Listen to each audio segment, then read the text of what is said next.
Not radical enough for you? It's radical enough. That's death. But it's also perfect. We have to do this.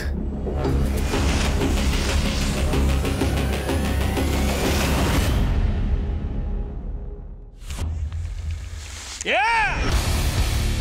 I was drawn to Point Break because I'm a big fan of the original film and a chance to create a new version of that film and also to expand it in terms of the scale. The collaborators on this project are the actual athletes. Xavier Delarue doing snowboarding and Chris Sharma rock climbing and Laird Hamilton surfing and Jeb Corliss coordinating all the wingsuiting. They are the best people in the world doing it. And these sports aren't just sports, they're very, very dangerous things to do. It's actually quite frightening to know that they're putting their lives on the line for this movie.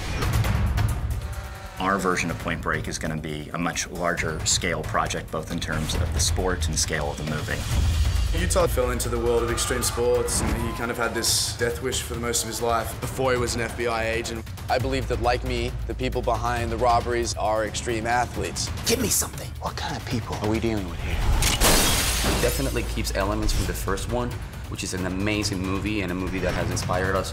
So the real question is, what are you? What he's trying to figure out is what lies beyond the thrill, what lies behind the line. It's not about conquering the geological forces of the Earth. It's more about becoming one with the Earth. Bodhi sees a bit of his younger self in Utah and this kind of wayward soul that has a lot of skill. You ever surf anything like this? I surf. You ever surf anything like this? My name's Laird Hamilton, and I'm known as a big wave rider. Are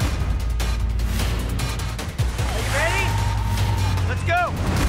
The new Point Break, they're really trying to capture something real and make you feel it. I was involved in the making of the original Point Break, and I think the film has stood the test of time because it captures the spirit of what a surfer is. That was insane. I'm Chris Sharma, I'm a rock climber. The whole area of the Tepuis in this part of Venezuela, Angel Falls, it's the most incredible place I've ever been in my life. I think it really is like the perfect location to make some really cool climbing footage. Erickson's really committed to keeping it really authentic. Seeding the film with real live athletes, it does give a level of authenticity to the whole film, and I think that's definitely going to come through in our climbing scenes. My name's Jeb Corliss, and I'm technical advisor for the wingsuit flying unit. We are in a place called Wallenstad, Switzerland. It may be the greatest wingsuit proximity flight on Earth. It has an incredible terrain system where there's a cliff with a crack that runs through it that you can then fly into the crack, fly underground. It's a very unique location that's incredibly beautiful. Let's do this.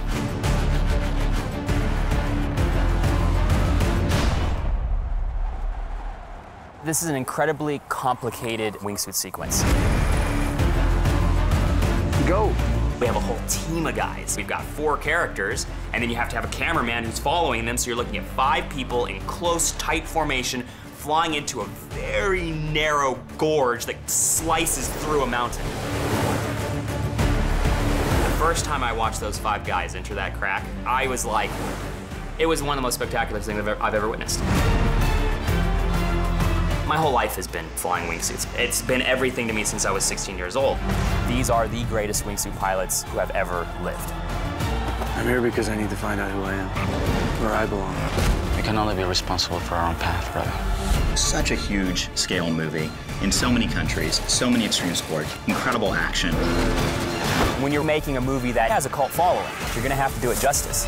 And I think when this hits the big screen, I think people are gonna sit back and go, wow.